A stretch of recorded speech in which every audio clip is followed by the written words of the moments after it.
Alright, recording. So hi you guys, so welcome to my channel. I'm back with a new video and we're gonna check out a video called What Happened to the Scariest Football Player of All Time, Shawn Oakman.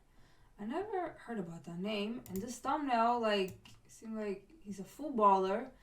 There's a mugshot here, so something went really wrong, I guess. But I'm not gonna ramble. Let's get straight into this video and see what it's about. Alright, you guys. Let's see. They slander my name. They fire my coach.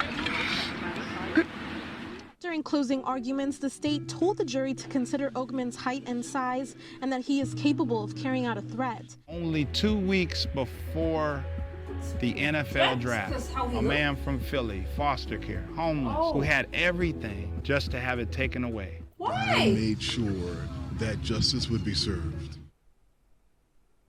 Oh. This was a lot.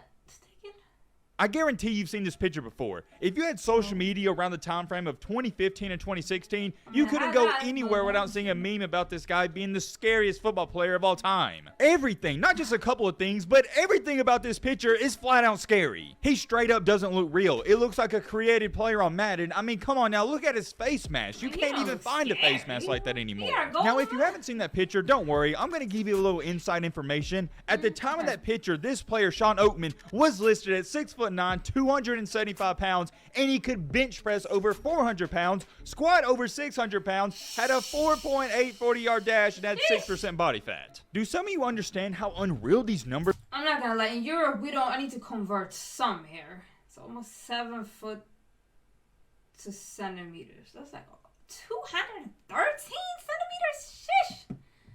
They're not made up, they're legit. In what world and on what planet can you find a human being who is nearly 7 foot and has 6% body fat and can squat over 600 pounds? And oh yeah, can't forget to throw in there his bench press. It ain't too bad, it's 400. This is Shawn Oakman, aka the scariest, and I mean the scariest football player of all time, and there's no question about it. He was destined for greatness. He was a standout star in high school, was even better at the college level, and he was predicted to be a first-round pick, and there was even one mock draft that had him going as the #1 overall pick, potentially. I'm going to say that again. At one point in time, he was predicted to be the #1 pick in the NFL draft. And you want to know why this story is so bizarre, and it might arguably be one of the craziest stories I've ever covered? He didn't even get drafted. Whoa, whoa, whoa, whoa, whoa, whoa, whoa, hold on. I know what you're sitting there saying. Yo, Matt, how in the heck does a guy go from being predicted to be the #1 overall pick in the NFL draft to going undrafted? Well, my friend, I'm glad you asked that question, because it's an outstanding one. I gotta give you some credit. There's not just one main reason. There's a couple of different reasons, and it's not something minor. I'm just gonna let you know right now, it is straight up craziness. Some very serious and hardcore allegations started coming out about this guy, and it wasn't just from one person or two people. It was everywhere. He was being accused of some of the strangest things I've ever heard of, and what's even weirder about this story is some of the stuff was true, but also some of it wasn't. Some of the stuff he got proved guilty for, some of the other stuff he was proved innocent. I don't want to spoil the video for you and ruin the ending, but I do want to let you know right now, and I've never said this before on my channel, I guarantee and I promise you, you will not be disappointed. Watch the video all the way through and trust me, if you're disappointed, I'm so confident that you won't be, you can unsubscribe. You're in for a treat with this one. I'm excited to get into it. Yeah, shout out to him. Keep going, but we gotta keep going to this. Okay. Is he gonna... Good old Shawn Oakman. As a college football fan myself, this is a name, whenever I hear it brought up, I immediately think of this picture right here. I hope some of you guys, you do the same thing as me. As soon as I hear that name, I'm like, boom, instantly I think of this. He was a standout star for Baylor, but here's what a lot of people don't know, and it's a little fun fact, and ironically, it's where our story needs to take place. He didn't start his career at Baylor, he started at Penn State. Ladies and gentlemen, buckle your seatbelt, because it's not going to take us too long to get into the controversies. As soon as he stepped foot on campus at Penn State, he messed up, and I mean he messed up big time. And why I respect him so much is because he admitted to it. He didn't try to lie or make excuses about it. He just told the story how it was. And matter of fact, why don't I just read you off what he said word for word? Oh, wait, my bad. Let me give you some context to the situation. So it was one day at Penn State. He wanted to get some food. And whenever you're in college, you have meal cards. And he went to buy some food. And he didn't have points on his card. It escalated from there. And I'm going to let him take it from here. This is Shawn Oakman's side from the story. And here's what he stated. I went to the Mix, a convenience store inside of one of the Commons on St. Patrick's Day during the afternoon. I walked in and put the hoagie in my jacket, picked picked up a fruit juice, went over to the cashier, and attempted to pay for the juice. There were no points on my card. A lady came from the back and asked me if I was going to pay for the sandwich, and I asked her, what sandwich? So if you don't understand what's happening, pretty much he's trying to steal the sandwich. So Shawn Hoji Oakman is a continued, sandwich. when the cashier swapped my card, she told me I had no points left and put my ID card back on the counter. I wanted it back because our meal points are on it. When I attempted to get the card back, I grabbed the cashier's wrist and took my card from her hand. That's when she started hollering and making a scene. I got my ID card and I took the sandwich out of my jacket and the fruit juice and put it on the counter and went back to the dorms. I really didn't think anything was going to come out of it. Before we go any farther, I want to say, number one, obviously, he shouldn't have done that. That goes without being said. But number two, and I know I said it, but I'm going to say it again, I respect him for being honest. Yeah. Like he stated, though, he didn't think anything was going to come out of it. Unfortunately, something did. I've been working at McDonald's. I'll be just kidding. The new head coach at the People time, love which me was there Bill for some O'Brien, reason. left him a voicemail and told him to be in the office first thing Monday morning. Yeah, if you're an athlete, I think it's safe to say that is the last thing you want to hear. And to make a really long story short, he was charged with a misdemeanor and a fine. Here's what Shawn Oakman had to say about that. Coach O'Brien told me it was my last strike and I was off the team. As soon as he told me, I began to get upset and I tried to explain to him what happened. Juice? Coach O'Brien told me he would help me in any way he could, but I wasn't surprised or shocked at what happened. I was mad at myself. It was all on me the whole time. Those are the consequences you pay, and I was the one who made the mistake. Man, oh man, you hate to see it and you hate to hear it, but here's something the media didn't tell people at the time. They always try to make these players seem like they're bad people, and sometimes they do make mistakes, but I don't just believe in life because you make a bad mistake or a bad decision, you're a bad person. We're human. The truth of the matter is, I don't believe in criticizing people too much if you mess up once or twice, because we're all going to mess up. Now, if you do mess up 6, 7, 8, or 9 times, yeah, I'm going to criticize you. But 1, 2, maybe 3, I'll give you a pass. Anyways, like I was saying, though, Shawn Oakman wrote every single player on Penn State's team. This isn't some copy and paste. He wrote every player an individual letter, and he apologized to them and put it in their locker. Let me make this clear. Nobody made him do this. He wanted to. I'm going to let you know right now, you're going to get tired of me saying this throughout the video, but I love giving credit and respect when it's due, and I respect that. This man, and really at the time he was a kid at Penn State, he took responsibilities for his actions. I'm not saying what he did it's okay, but I am saying how he handled it, I did like that. Here's what Shawn Oakman said about the letter.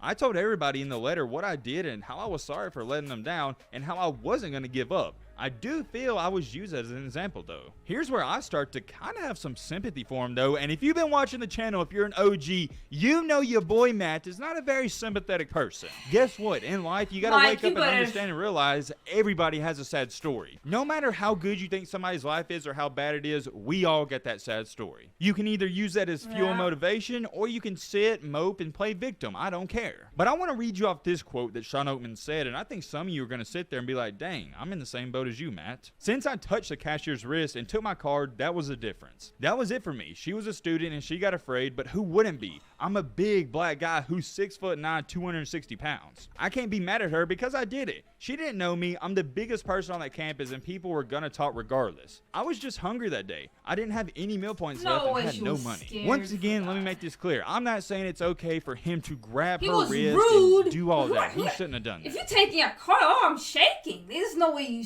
but where I do sympathize is you had a guy who was a star player or he was eventually going to be a star player, yet he has no money and he can't even eat. Yeah, and for that reason right there, that is why I'm a huge fan of the name, image, and likeness. The name, image, and likeness is great. You know why? Because years on years on years, these programs and football programs are making billions, not millions, but billions of dollars off of these athletes, and the athletes get nothing. The athletes get to be poor, broke, eat ramen noodles every night, and these universities or whatnot, they're just raking in all the money. And guess who's making the money? The athletes. And we can apply the butterfly effect to this situation. If name, image, and likeness was a thing, and he had a name, image, and likeness deal and was making money, more than likely, he wouldn't have had to try to steal. Think about that. I'm not condoning what he did, but maybe if we give these athletes some money to eat, they wouldn't have to even think about stealing. Let's get a move on, though, and I don't want to spend too much time talking about this because it was a false accusation. But there was even a time when he was at Penn State where a pizza man accused him of robbing him and grabbing him and throwing him to the ground. To make a long story short, he was falsely accused, and he even stated, I was falsely accused. It was 2 black guys that jumped him, and I happened to be black. So basically, if you don't understand what happened, apparently the day before the pizza man got robbed, and then he delivered the next day to Shawn Oakman, and he just accused him of it. None of it was real, and I just hope that goes to show you of how bad his tenure was at Penn State. I almost feel like him getting kicked off of Penn State was a blessing in disguise. However, things got much worse after that.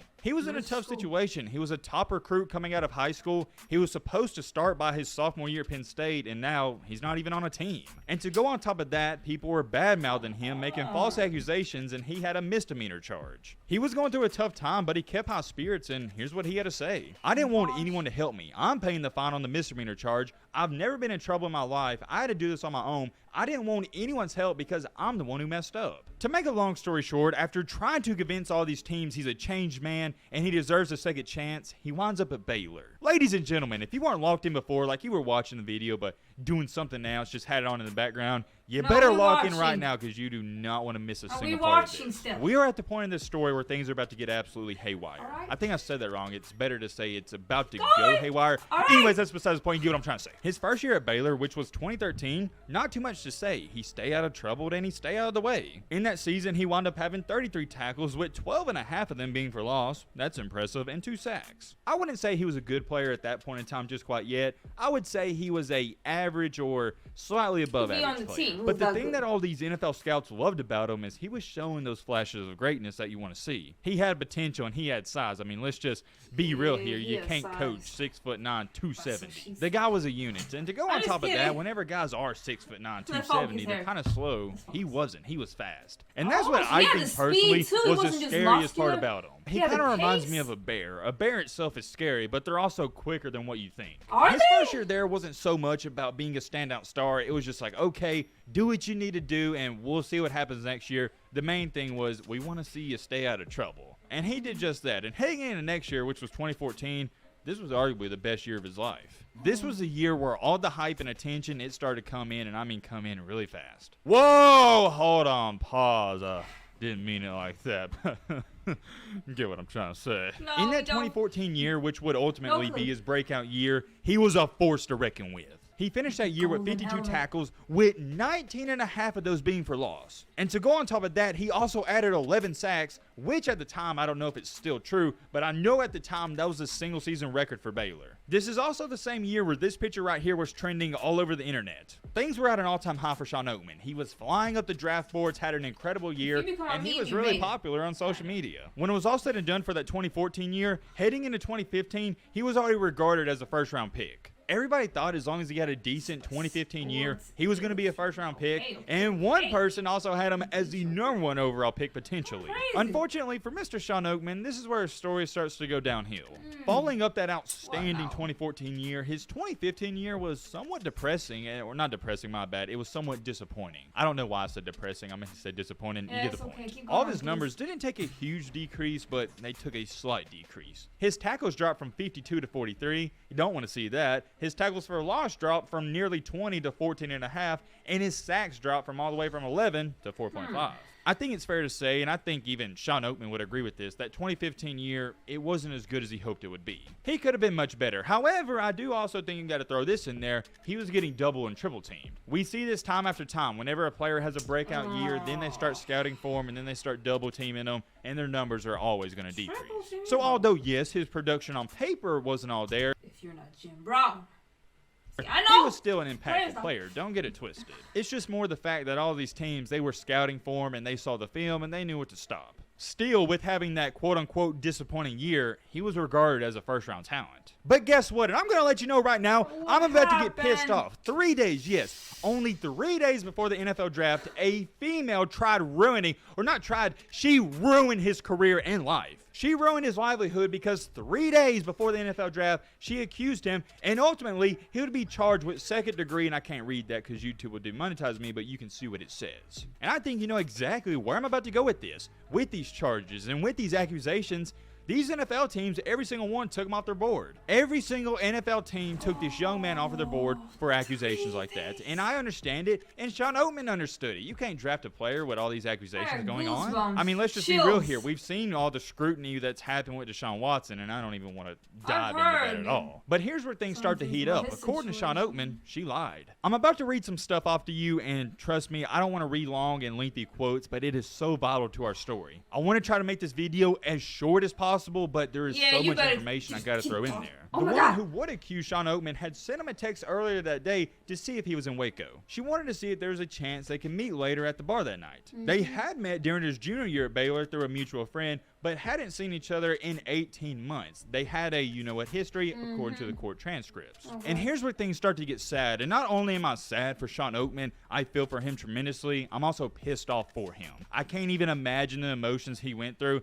and is probably still going through. Here's what he had to say. I wasn't going to open myself up again to be accused of or doing anything wrong. I went to Baylor to change my life. All that partying and bullcrap I did at Penn State, that all went away. I was totally antisocial at Baylor. I wasn't in that partying scene on campus. I think that's what's so frustrating about this. I should have just stuck to the things I did when I was in Waco. That was staying at home. That's what I should have done, but that can't change what happened. And if you're kind of confused as to what he's referring to, because that night, him and that girl, they did go to a bar together. And this story is so long, and I get it. This is going to be a long video itself, but I want you to know that I am skipping out on so many details. I'm just trying to hit on the high points. To make an extremely long story short, him and that girl, they go to the bar together, and they wind up going back to her place. They wind up sleeping together. You know how it goes, and here's where things start to get bad. The next morning, when Shawn Oakman woke up, he was getting calls and texts saying there was 4 police calls that were waiting outside for him. And whenever they saw him, they told him he was accused of you-know-what, and here's what he had to say. I said, who, me? Impossible. You have to have the wrong person. From there, it was a wrap. On April 3rd, 2016 at 8 a.m., I was charged with blank, aka you-know-what, to second degree. My life was officially over as I knew it. The accusation happened. Where were you when that happened? I was in bed. Roommate was calling me. Stayed at a friend house. Roommate was calling me. I'm so on cloud 9 at this time of my life. It's like, call me like 7, 8 a.m. Hey, bro. The cops at the house. I'm like, bro, what you do? Yeah. He said, they're not here for me. They here for you. I said, okay, bet, I'm on my way. I'm still not thinking. Still have no clue what's going on. Get to the house, they say, you know such and such? Yes, I do. Were you with such and such last night? Yes, I was. Well, she accused you of such. Really? I don't believe it. Immediately called her twice. No answer. Called my agent next. This girl accused me.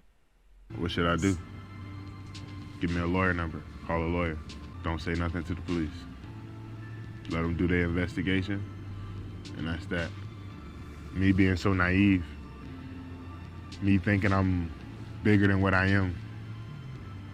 Okay, I'm gonna let them do an investigation. I'm not worried about anything. Yeah, like if you're innocent, and here's what Shawn Oakman's defense attorney had to say, and I found this rather interesting. I will say this, I never try to pick a side and draw conclusions whenever I take a case. It didn't take me long to be convinced Shawn was innocent. This may have ruined Shawn's life, and that's the most difficult thing about this. Now, I do get it, that is his defense attorney, so you can take that with a grain of salt. And if you thought it was already bad, it gets even worse, and you can feel the pain in my voice. I can't even understand how he was going through this. No one heard my words that whole time. Whole 3 years, I wasn't able to say nothing. Never said a word. Not a word. And so it's just, he's this, he's that, he's that. And I just got to sit there. We're going to see. We're going to see. That's all you can really say. You really try not to say anything because it's so emotional. Yeah. It's everything you work for your whole life. After he graduated, he worked at a bunch of different jobs, like in a warehouse, and he was packing diapers for $11 an hour. And while he was working, he could hear people saying bad things about him. And Shawn Oakman stated, every day every day, I couldn't get away from it. I was a headline on the news for a week. I was trying to get to court. And when I say this girl literally ruined his life, this is what I'm talking about. One of the places he worked at fired him because of these accusations. So not only did he miss out on millions of dollars in the NFL, he couldn't even get a normal job. Here's another quote that Shawn Oakman had to say, and I know I'm reading off a bunch of quotes, but they're so important to the story. Most everybody turned their backs on me. For 3 years of my life, I was stuck in 2016. I had to live in Waco. I had to see the same people over and over and over again, and everyone looking at me like I was You knew Yeah. that you didn't do it. And they wanted you to take a plea deal, right? They wanted me to take it. They offered me probation, like 3-year probation. And you refused. Why? You gonna offer me probation, and on the other hand, you offer me 20 years. Something wrong with that picture. You don't give somebody 20 years and then offer them probation. It just doesn't equate. And also, I knew if I took a plea, my dream of playing football would never have happened. Would never be even, we wouldn't be sitting here today if I took a plea. Here's where the debate starts and the real questions start to come in. What was her motivation? Every time somebody makes an accusation, that's the first question you got to ask. What's the motivation? People. Well, obviously, you don't got to be a rocket scientist to figure out. She just wanted to cash in on some money because she thought, oh, he's about to be a first-round pick. He might be a top 15 pick. Wow. I'm trying to get some of that money in a second. But the people who was covering the case, they stated this, and I think it's funny, quote-unquote, but by making the allegations, she shot herself in the foot. A theory I've kept in my mind, which I don't know if it's true, was she hoped for a settlement if the criminal case was dropped. You love to see it, a female who thinks she's smart being dumb. You don't got to be a rocket scientist to figure out that was her exact plan. Too, and if you like, this is just disagree with that, I just think you're a complete idiot, because why else would she come out with these accusations 3 days before the NFL draft? Come on, man. It's simple. The answers are right in front of us. She thought she was going to cash in on a check. However, she couldn't have been the brightest apple in the bunch, because she needs to get punished on that check. You want to make sure the check goes through, right? I understand the way she was going about this. She's stupid, but I still understand it. She just failed to realize if you come out with these accusations before the draft, he's not going to get the money. You see, if she was really smart, she would have done this after he got drafted, after he got some money. But here's where this woman messed up. That is disgusting to me. I'd love to see a female like this crash and burn because she tried to ruin his career. I'm not a hateful individual. I want to see everybody be great. I want to see everybody be successful. Everybody achieve their dreams. But people like her, no. Not everybody deserves. She don't come out with this stuff on an NFL player or soon-to-be NFL player just to ruin his career. I don't even know what to say about that. I think the nicest way to say it is you're a disgusting person. And I'll take a step even farther. I think she deserves to be in jail. Anyways, like I was saying, though, here's where she messed up, because she deleted a bunch of texts from that night that contained a lot of evidence. And once again, it all goes back to her not being the brightest apple in the bunch. I guess she just doesn't understand the government. They can access those texts just because you deleted it. It's somewhere out there. A digital forensics analyst told the jury the woman deleted text messages with Oakman asking him to meet her at the nightclub. And that's exactly what happened, but also, here's another key and vital point. The woman claimed there was no, how do I say this without getting demonetized on YouTube? There was no sucky action. She claimed that she didn't suck his lollipop. That's a better way to say it. But guess what? On the DNA test she took, there was you-know-what in her mouth. There was DNA from him in her mouth. I'll throw the word up on the screen. There was this type of DNA in her mouth. So, boom, that was huge right there, because pretty much she got caught lying in court. 1, she lied right there, and 2, she deleted the text messages that contained a lot of evidence. Now, I don't know what was in those text messages. I could never find them, but I guess it was important. And the reason I say it was important, or it had to be important, is because he was found not guilty on all charges. God made sure because he wasn't. That shouldn't be like a price. Yes, sir. Clap it up. That is what I like to see. An innocent man being innocent. It is not like, what do they say? Like, innocent till proven guilty. No, it's you're guilty till you're proven innocent.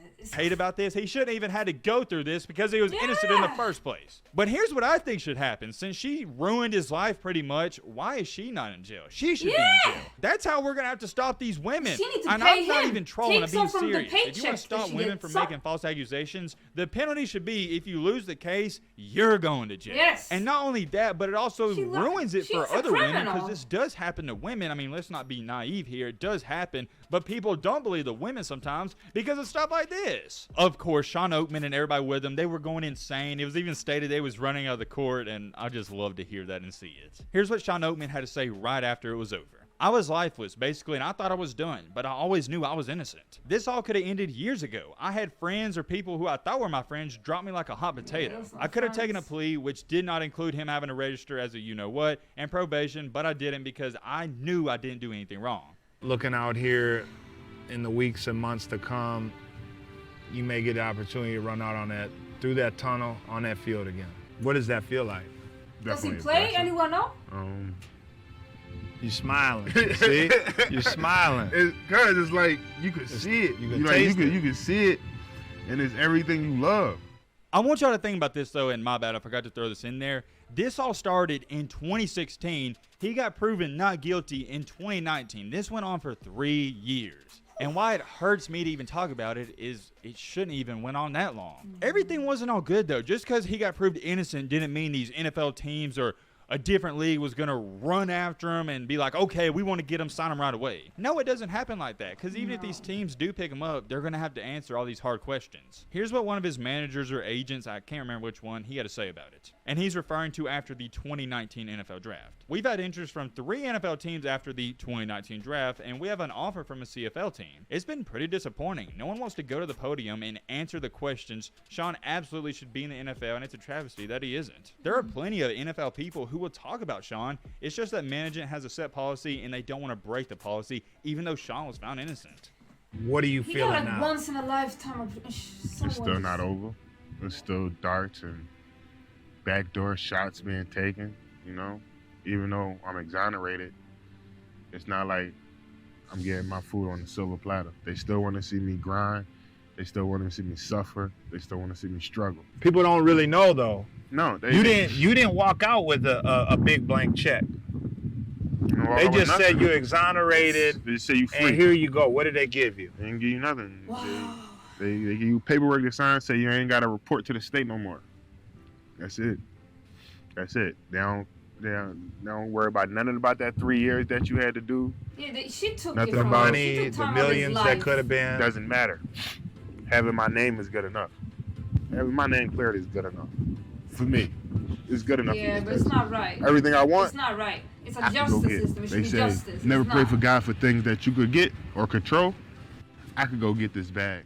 Here are the final and last 2 quotes from Shawn Oakman I'm going to read to you. And this is right after 2019 to give you some context. It's still not over. My life still hasn't changed. Being found innocent or not, I should be in the NFL right now. I'm supposed to be an NFL player. I'm seeing guys I was coming out with getting their second contracts. Whether I would have folded in the NFL or not, I would have had a platform for larger things to happen in my life. I think it'd be hard for anybody to disagree with that, because remember, this guy was regarded as a first-round talent, and I believe he would be in the NFL if all that wouldn't have happened even till this day. He also added this: the whole thing has traumatized me. I'll never be the same. On social media, all these people were calling me a blank, even though I was found innocent. People still call me a blank. No one is gonna say anything to my face. No one has that much courage, so in the end, I'll be able to laugh.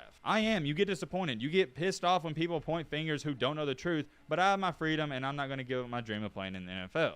I'd rather show more love and get 10 times more love back. If you learn anything about Shawn Oakman, he's a man of faith. He's a man of hope. He's humbled. Yeah, he showed and I think everyone out there needs to give this man a second chance. I've seen a person who said the 2 things he wanted his whole He didn't give him first chance because he haven't done anything wrong. weekend was to go to church and to work out.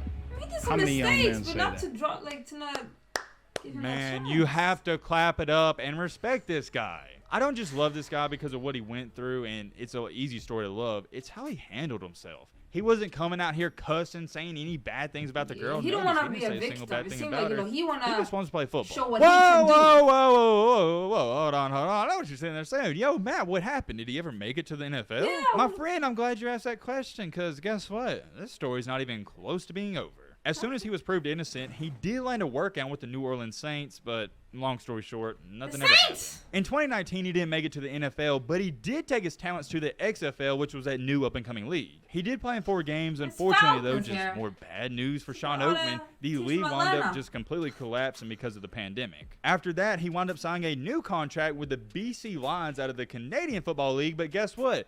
That league also shut down because of the pandemic. And then to go on top of that, some minor stuff was he did play in a lot of different spring football leagues, but those are like so minor. Just a lot of those local indoor football leagues, so nothing crazy. Fast forward in time all the way up into February of 2021, he signed a new contract with another Canadian football league that goes by the name of the Toronto, hope I'm saying this correctly, Argonauts. And also in 2021, he played in that new fan-controlled football league, and he did appear in a couple of games here and there. As to when I'm speaking and making this video, he is still playing with that Toronto team out of the Canadian Football League, and he is still pursuing his dreams of making it to the NFL. If you are curious, he is 29 years old, and I gotta be 100% honest, I'm not too sure if he ever will make it to the NFL. It wouldn't really make sense for an NFL team to even draft him, because you can just get a 21-year-old out of college that's going to be much quicker, stronger, and faster. He's 29. He's a defensive end. He's not a quarterback. He can't play till he's 36 or 40. That's not to say he still can't make it to the NFL. It's just the chances, I think, they're much lower than what they were when he was coming out of college. Unfortunate, it wasn't his fault, but I'm just so happy his case is over and he can live his life freely and do what he loves. I would also highly advise you guys to go follow his Instagram. I'll show it to you right here. He's got about 80,000 followers.